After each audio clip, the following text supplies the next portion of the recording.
And welcome back to the magic of market. So आज हमारे stock market basics का third video जिसमें today we are going to study about IPO. Yes, about IPO.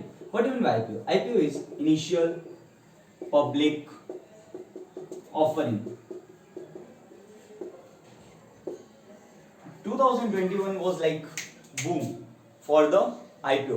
ठीक है, 2021 तो IPO season था, लेकिन अपन सब ने IPO में इन्वेस्ट किया, लेकिन एक्चुअल में IPO होता क्या? Okay, so don't worry, this video में IPO के बारे में आपको जितना जानना चाहिए दिस कंप्लीट इस वीडियो में कवर हो जाएगा। Okay, so stay tuned and watch till the end. So let's begin.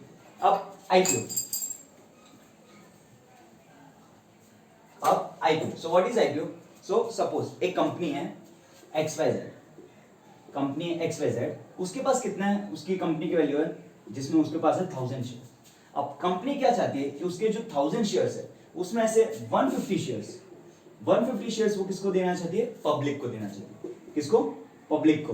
Okay, अब वो पब्लिक को देना चाहती है तो पब्लिक को कैसे देगी? ओके, वो पब्लिक को कैसे दे सकती है? स्टॉक एक्सचेंज पे लिस्ट होके। सो अब वो XYZ कंपनी क्या करती है? अपना IPO इशू करती है। अब IPO इशू करती है, सो अब IPO इशू करती है तो उसके लिए क्या होता है? प्राइस। सो अपन जो पब्लिक होते हैं अपन किस प्राइस पे IPO को ले सकते हैं? सो उसके लिए क्या रहता है, अब जो उनके 150 शेयर दे रहे हैं, सपोज 1 शेयर का प्राइस कितना है? 200। ओके, और वो क्या करती है? पर पर्सन को कितने शेयर्स दे सकती है? 5 शेयर्स अलॉट कर सकती है। सो 200 into 5 equals to 1000. So to buy the shares of XYZ company, how much we have to pay? 1000 rupees. Okay, how much amount we have to pay? We have to pay 1000 rupees. Suppose थोड़ा complicated होगा, नहीं समझ आएगा I guess, लेकिन जैसे जैसे अपन chapter आगे बढ़ेगा, जैसे जैसे वीडियो आगे बढ़ेगा, I am sure you are going to learn everything about the IPO। Okay, so stay tuned. और अगर आपको पहले के 2 वीडियोस अच्छे लगे and if you not watch then please go and watch those videos. Okay, जो आपको स्टॉक मार्केट बेसिक्स के बारे में, इकोसिस्टम क्या होता है, why should be invest in stock market, वो सब आपको समझाएगा। Okay, so now look here. अब IPO, अब पब्लिक जो है कंपनी है, ओके, अब कंपनी IPO क्यों लिस्ट करती है? उनको नीड क्यों है? ठीक है, अगर उनको फंड्स को रेस करना है तो वो फंड्स किधर से रेस कर सकती है? They can borrow from banks, from domestic institutions like corporates दूसरे हैं। Okay, then from private institutions, then what they can do? They can borrow from investors. Okay, जो भी इन्वेस्टर्स हैं उनसे वो क्या कर सकते हैं? बोरो कर सकते हैं। क्लियर? बट वो लोग क्या करते हैं? उनसे बोरो नहीं करते। क्यों? बिकॉज इफ दे नो, अब जो कंपनी अगर बैंक के पास जाती है, ओके, बैंक के पास जाती है तो दे नो, उनको मालूम है क्या कि मैं बैंक, मेरे को कितने में मेरे को क्या देना पड़ेगा? बैंक को इंटरेस्ट देना पड़ेगा। ओके, सो अप्रोक्स बैंक कितना लेती है? 8 to 9% का इंटरेस्ट लेती है। क्लियर? इसके लिए कंपनी बैंक के पास नहीं जाती, लेकिन इसमें भी अलग अलग रीजंस होते हैं कि IPO क्यों रेस कर रहे हैं, बैंक के पास क्यों नहीं जा रहे। ओके, मेन रीजन ये है कि 8 to 9% क्या देना पड़ता है? उनको इंटरेस्ट देना पड़ता है। सो वो पब्लिक क्यों जाती है? पब्लिक इसके लिए जाती है ताकि वो पब्लिक को क्या करती है? इशू करती है, वो पब्लिक को शेयर्स इशू करती है। अब जब वो पब्लिक को शेयर्स इशू करती है तब वो पब्लिक को क्या करती है? अब शेयर्स इशू किया तो अपन क्या हो गए? उस बिजनेस का पार्ट हो गए। ठीक है, अपने पास जितने शेयर्स है उतने अपन उस बिजनेस के लिए पार्ट हो गए। अब जितना प्रॉफिट होगा वो अपने साथ क्या होगा? शेयर होगा। Okay, like in the terms of dividend. Okay, and we are able to, अपन अगर कुछ भी कंपनी का डिसीजन लेना है, okay, so we have right कि अपन उसमें अपना क्या दे सके, जो भी अपना व्हाट डू वी से, विषय समझेगा, यानी कि अपना योगदान दे सके। ओके, जो भी अपन को अगर कुछ डाउट्स कुछ भी हो, so we can give our, ठीक है, अपन अपने इश्यूज भी रेस कर सकते हैं, ठीक है, कंपनी में। सो पब्लिक शेयर्स इशू करती है तो अपन को वो क्या करती है? पार्ट बना देती है उन बिजनेस का। क्लियर? इसके लिए वो पब्लिक क्या करती है? IPO को रेस करती है। अब जो कंपनी है वो कंपनी आईपीओ क्यों रेस करती है? Okay, so mainly there are 4 reasons जिसकी वजह से कंपनी क्या करती है, आईपीओ को रेस करती है। ओके, आईपीओ इशू करती है to raise the funds. Okay, so first अपना main and foremost reason is to raise the funds. To raise the funds, अब रेज द फंड्स के, ठीक है, फर्स्ट है कैपिटल एक्सपेंडिचर।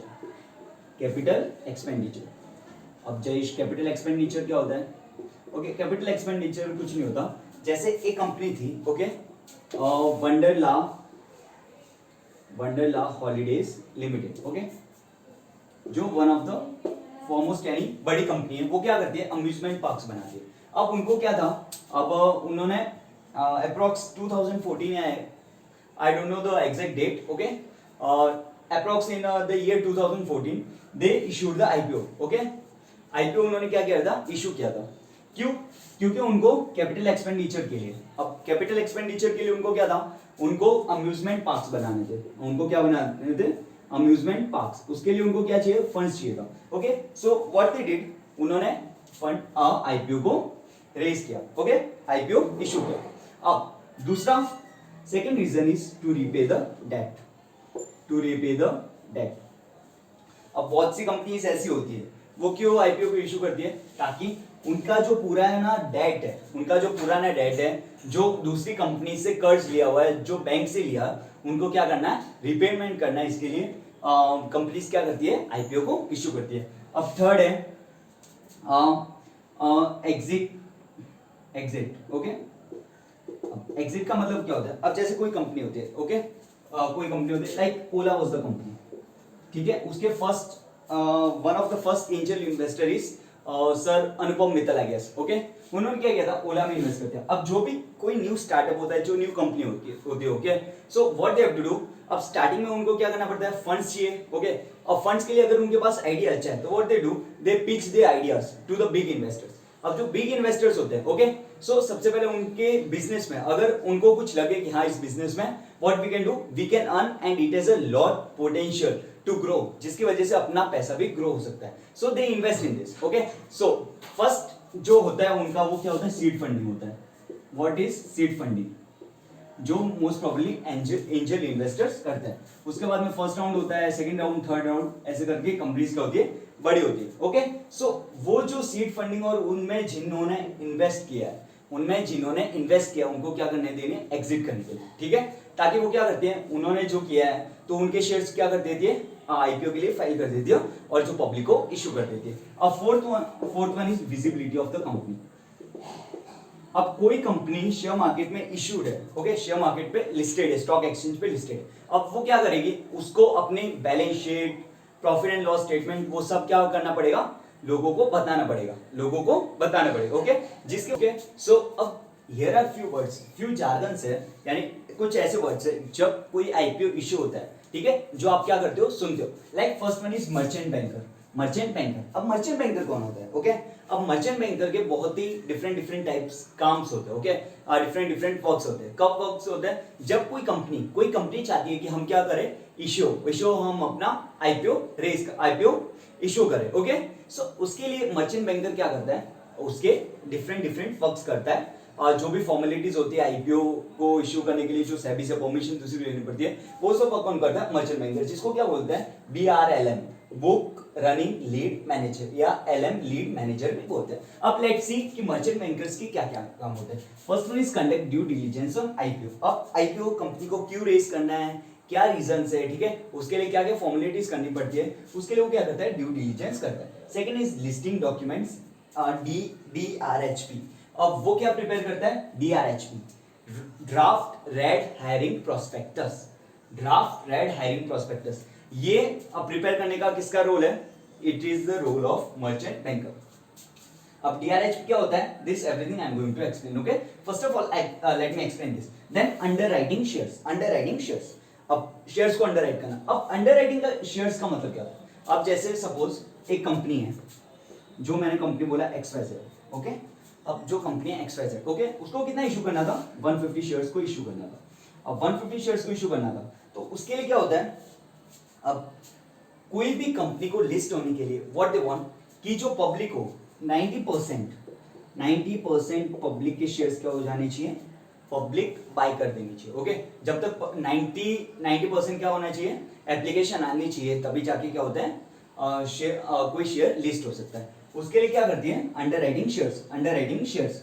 अब जो मर्चेंट बैंकर्स होते हैं वो क्या करते हैं, शेयर्स को अंडरराइट करते हैं। अब शेयर्स को अंडरराइट करने का मतलब वो पहले से क्या कर देते हैं, शेयर्स को बाय कर लेते हैं। वो बोलते हैं कि इफ पब्लिक 90% बाय नहीं करती है, सो व्हाट दे विल डू, 90% तक पहुंचाने का काम किसका होगा, मर्चेंट बैंकर्स को, जो अंडरराइट करते हैं शेयर्स को। ठीक है, उसके लिए इनको क्या मिलता है, कमीशंस मिलता है, और उनको ब्रोकरेज मिलता है। किसको ब्रोकरेज मिलता है, stock brokers. Clear, underwriting shares. Then fourth one is price band. अब प्राइस बैंड इशू करता है, जब भी आप कोई आईपीओ के लिए अप्लाई करते हो, यू सी टू प्राइसेस। जैसे अब ये वाला आईपीओ था, इसका प्राइस क्या था, 200। सो कोई 220 तक होता है, कोई 120 140 होता है, कोई 122 124 होता है। Okay, so this are the, ये अपर बैंड और ये लोअर बैंड और ये अपर बैंड। इसके बीच में अपन क्या कर सकते हैं, अपना इशू अपन अप्लाई कर सकते हैं। ओके, कोई चाहे तो 122 में अप्लाई कर सकता है आईपीओ के लिए, कोई चाहे तो 124 में अप्लाई कर सकता है। Okay, but usually what we have to do, IPO अपन को अलर्ट हो, इसके लिए अपन को जितना हायर अमाउंट होता है उसी को अप्लाई करना चाहिए। Clear, okay. So next one is marketing. अब आईपीओ उनको लिस्ट करना है, तो उनको क्या चाहिए, अब मार्केटिंग भी करनी पड़ती है। Okay, so what they do, they market, TVs पे करते हैं, न्यूज़पेपर्स पे करते हैं, क्या करते हैं, मार्केटिंग। और ये सब काम कौन करता है, मर्चेंट बैंकर्स। और बाद में वो क्या करते हैं, अपॉइंट करते हैं रजिस्ट्रार्स को, एडवर्टाइजमेंट एजेंसीज को।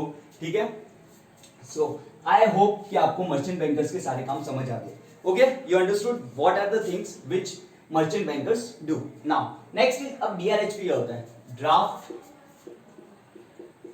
Red herring prospectus. अभी क्या होता है, अब जो यही सबसे मेन इंपॉर्टेंट डॉक्यूमेंट होता है। ओके, जब भी आप कोई आईपीओ में अप्लाई करना चाहो, ओके, सो उसके पहले बोला जाता है, एडवाइस किया जाता है कि आप उसके पहले डीआरएचपी को पढ़ो। लेकिन डीआरएचपी होता क्या है, वो पहले एक बार समझ लेते हैं, so it will be easy. जब भी अपन नेक्स्ट आईपीओ में अप्लाई करने के लिए जाएंगे, सो अपन वो रीड करेंगे और अपन को आइडिया आ जाएगा कि कंपनी क्या है, क्या करती है। Okay, so first one is the size of the IPO. अब आईपीओ की साइज क्या है, ओके, कोई आईपीओ होता है जो 11,000 करोड़ का होता है, कोई 20,000 करोड़ का होता है, like Paytm, LIC, which was one of the biggest IPO in the history of stock market. Okay, then number of shares offered to the public, like XYZ company थी, वो कितने शेयर्स ऑफर कर रही थी, 150। ओके, ऐसे different companies होती है, वो क्या करते हैं, शेयर्स को ऑफर करती है। सो कितने शेयर्स वो ऑफर कर रही है वो भी लिखा होता है। These are reasons for the IPO and fund utilization plans. अब कोई कंपनी आ रही है और वो क्या कर रही है, लिस्ट होना चाह रही है। ओके, सो उसको क्या करना, फंड रेज करना है। लेकिन उसको फंड रेज क्यों करना है, वो सब किस पे लिखा होता है, डीआरएचपी में लिखा होता है कि उनको क्यों फंड रेज करना है और उस फंड को वो किस तरीके से यूटिलाइज करेंगे, यूटिलाइज यानी उस फंड्स को किस तरीके से यूज करेंगे। Then fourth one is business description. Business description का मतलब यही होता है, अब जैसे कोई बिजनेस कर रहा है, अब बिजनेस एट द एंड उसको क्या चाहिए, प्रॉफिट चाहिए। अब प्रॉफिट होगा तभी तो वो शेयर होल्डर्स में डिवाइड कर पाएंगे। ओके, सो अब बिजनेस डिस्क्रिप्शन, बिजनेस कैसे रन होता है, उसका रेवेन्यू मॉडल क्या है, प्रॉफिट वो कैसे जनरेट करता है। ओके, और उसके आगे के रेवेन्यूज क्या क्या होने वाले, कहाँ से रेवेन्यूज आ रहे हैं, कहाँ से कितना रेवेन्यू है, वो सब किसमें लिखा होता है, बिजनेस डिस्क्रिप्शन में लिखा होता है। Then fourth one is complete financial statements. Okay, most problem उसमें दो होता है, one is balance sheet and next one is profit and loss. Okay, balance sheet होते हैं, प्रॉफिट एंड लॉस स्टेटमेंट होते हैं, वो सब किसमें होता है, जो कंपनीज के होते हैं उनको अपन क्या बोलते हैं, statement of profit and loss. Okay, statement of profit and loss and balance sheet. Okay, जो कंप्लीट फाइनेंशियल स्टेटमेंट डीआरएचपी में होती है। Then next one is management's view on their business prospects. अब मैनेजमेंट अपने व्यूज रखती है कि हम क्यों इशू कर रहे हैं, हम क्या चाहते हैं अपनी कंपनी से, हम क्यों फंड्स रेज करना चाहते हैं, वो सब उनके क्या होते हैं, व्यूज होते हैं। And then last one is risk involve in the running the business. अब एट द एंड कोई भी बिजनेस रन कर रहा है तो उसमें रिस्क तो इन्वॉल्व होता ही, तो अब वो सब भी लिखा होता है कि इसमें क्या क्या रिस्क है, क्या क्या फैक्टर्स है, कौन कौन सी हमारा कंपटीशन क्या है, हम अगर क्या लैग करेंगे तो हमारा बिजनेस की ग्रोथ कम हो सकती है। Okay, so this all things are contained in the DRHP. Okay, अब next we are going to study about the sequence of events. अब आईपीओ कहाँ से लिस्ट होता है, कैसे होता है, उधर से एट द एंड लिस्टिंग कैसे होती है, वो सब अपन sequence of events we are going to study. So अब we are going to study about the sequence of events. अब सीक्वेंस ऑफ इवेंट्स क्या क्या इवेंट्स होते हैं कि जहां कंपनी रेज करने का स्टार्ट करके लिस्टिंग डेट में क्या क्या स्टेप्स इन्वॉल्व होते हैं, that we are going to study. So first is appoint merchant banker. वो क्या करते हैं, सबसे पहले मर्चेंट बैंक को अपॉइंट करते हैं, ठीक है। और मर्चेंट बैंकर के मैंने आपको ऑलरेडी वर्क्स बता दिए कि मर्चेंट बैंकर्स की क्या करते हैं। अगर कोई कंपनी जिसका इशू ज्यादा है, ओके, सो वो नंबर ऑफ मर्चेंट बैंकर्स को हायर कर सकती है, एक से ज्यादा मर्चेंट बैंकर्स को भी हायर कर सकती है, okay. So second is intimate SEBI with registration statement, okay. अब जो अपॉइंटमेंट होता है, अब जो भी files, documents, reasons to go public, ठीक है, फंड का यूटिलाइजेशन प्लान, दूसरे क्या होंगे, वो सब वो क्या लेके जाती है, डॉक्यूमेंट सेबी के पास लेके जाती है। वो सब डॉक्यूमेंट्स किसके पास लेके जाती है, सेबी। सेबी मैंने लास्ट वीडियो में ऑलरेडी आपको एक्सप्लेन कर दिया सेबी कौन है। अगर नहीं देखा so after this video go and watch this video, okay. And अगर आपको वीडियो अच्छा लग रहा है then please do like the like button, okay. Then third one is SEBI reviews. अब सेबी रिव्यू करती है कि क्या वो जो फंड्स लाना चाह रहे हैं, ठीक है, अब जो आईपीओ पब्लिक करने चाह रही है, तो क्या वो सही में कंपनी वर्ती है, क्या कंपनी को सही में लिस्ट होना चाहिए, उनको आईपीओ इश्यू करना चाहिए, ओके। सो वो सब रिव्यू करते हैं। अब जब उनका रिव्यू हो जाता है तब कंपनी क्या पुट आउट करती है, डीआरएचपी। अब डीआरएचपी ऑलरेडी बता दिया, draft red herring prospectus, okay. Then after this IPO का प्रमोशन होता है, ठीक है, बहुत बहुत अलग अलग जगह पे मार्केटिंग होती है, आईपीओ के बारे में बताया जाता है, ओके, जिसकी वजह से लोग क्या करें, एप्लीकेशंस डालें। Then next one is book building. अब बुक बिल्डिंग होती है, बुक बिल्डिंग का मतलब अब किस डेट से किस डेट तक आईपीओ क्या होगा, इशू होगा। अब जैसे अपना XYZ कंपनी होती है, तो मानो कि वो अपना 1 जून 2022 से 3 जून 2022 तक क्या रहेगा, खुला रहेगा। और ये जो अपना ये रहता है, okay, book building, Saturday Sunday को क्या रहता है, बंद रहता है, और जिस दिन मार्केट क्लोज होती है उस दिन बंद रहता है। But you can file for the IPO. आप आईपीओ के लिए फाइल कर देते हो, लेकिन आपका वो जो लगेगा वो आपको जिस दिन रेगुलर डे, बिजनेस डे के दिन ही चलेगा, ओके।